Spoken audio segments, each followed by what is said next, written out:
Okay. Yeah,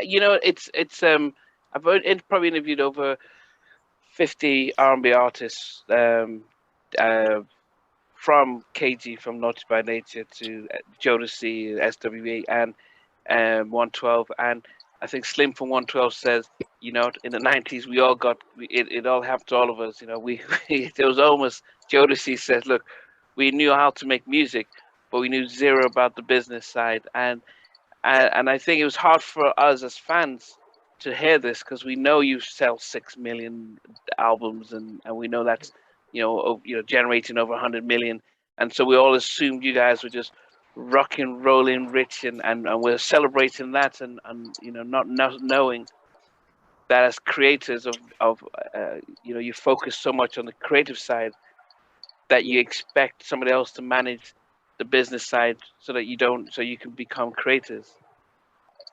Yeah, I think in our case, there's a few things. One is, even our management wasn't very experienced yet, Okay. and all of us were sort of striving and thriving to make it at the same time. So that's one thing. And then the second thing is, I'm the producer of the music. I write the lyrics. So I made money, you know what I mean? But not nearly what later hip hop artists would be able to make by striking better deals and learning from basically the mistakes of us, not just my group, but people from our era. Yeah. When it came to the video concept, especially when you come out with Tennessee, did you get involved with that, or did you how in the visual element of how you want to portray the group? Oh, definitely. Yeah. Like, my dream was always to represent the rural South, because at that time in hip hop, it wasn't done. So, you didn't have any huge successful groups from the South, maybe the Ghetto Boys at best. And, Two Live Crew was from the coast of Miami, so it's just a different energy altogether. More palm trees and more of a coastal energy. Yeah. At that time, hip hop was really West Coast, and East Coast. So, we wanted to do something 100% different. My goal was to shoot us, in the rural South, and connect that rural lifestyle to hip hop. And I'm glad we did it. I thought that video, especially Tennessee, was one of our best videos. Just the stylistic approach, and black and white. And to me, it looks like a photo album come to life type of thing. And it did help. As I said, it's one thing to make conscious music, but it's another thing to be able to reach a wide audience, so that people can listen and hear. And if you alienate the masses and just focus on the core group who says, yeah, we know about this and that's cool, but others like, wow, we didn't realize this was happening. What can we do? How can we change? And I think that's the power of what you guys were able to do, is to say, look, even though we've got our community, but we need to let everyone else know. I agree. Yeah, so that was very powerful. Now, a lot of us will always say, this old guy, Baba OJ. I mean, is it OG? I mean, how was he part of the group? Was it just like a gimmick? So it's hard to. What was the idea with him? To be honest, I learned that from Jamaican culture. I went to Jamaica, saw older artists in their 60s rocking music, and young women and men in their 18, 19 were dancing to it and having a great time to it. And I didn't used to see that a lot in America. So I realized that there was this different sort of culture of ours as Black people, people of African descent, that we weren't really representing well in America. And so Bob OJ was sort of, I wouldn't call it a gimmick, but I would call it a strategy to try to bring images of culture and family and community to hip hop. You know what I mean? So Baba was that elder that I felt like we were missing as a people in America in particular, maybe around the world, but definitely in America. We were missing that part of it, that puzzle piece. Yeah, I mentioned that my heritage is Nigerian, so I know my great grandfather, where he's from. And we're all very much.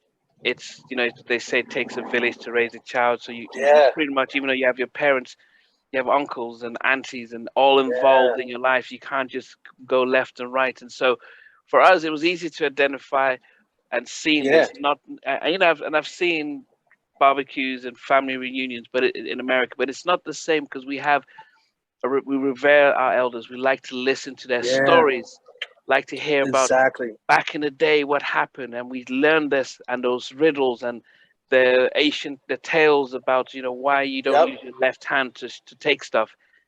Even now, most Africans, if you hand them stuff, they'll always use their right hand, just because 200 years ago, when there was no toilet roll, the left hand was used, and so that's passed down as a sign of respect. So those are things that we probably could see that and identify, like, oh, you've got elders who generally stand for wisdom. Yeah, that's exactly right. And Baba was real with that. Like, his wisdom was very real.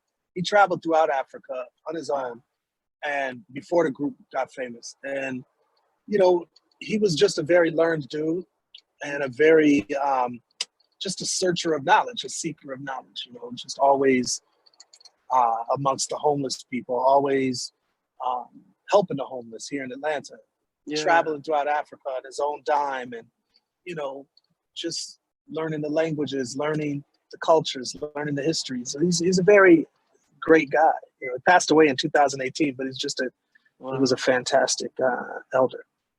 Now, the other thing that you guys did, which was, apart from being the first hip hop group to win a Grammy for Best New Artist, which is an astounding achievement, because in those early 90s, hip hop was still, people were still not sure about it, and especially the Grammys, which, we do have our own reservations about what we think about the Grammys, but to win it, what kind of achievement did you feel that was?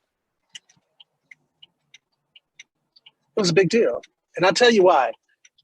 I was very aware of the downplaying of hip hop that the Grammys was doing. Very aware, and at the same time, like most people my age, we grew up watching the Grammys. It was the epitome of the music industry, as far as that's the highest height that you could reach. If you were on that stage, or if you got a Grammy, that was the best. Hats off to, it was a huge deal to win. At the same time, representing hip hop, we wanted to make sure that it was televised. Ours was televised. The year before us, I think, was televised. I think it was Naughty by Nature. And I think it was televised. So, we were seeing progress with the Grammys. And so, we didn't boycott it or anything. We were very excited about winning one. Well, winning two, actually. We won 2 Grammys and nominated for another for our second album, Zingalamaduna. Yeah. Thanks for watching. Please remember to subscribe to the channel, but most importantly, to press the notification bell so that you can be notified when we do have a new interview. Loads to come, but thanks a lot for watching.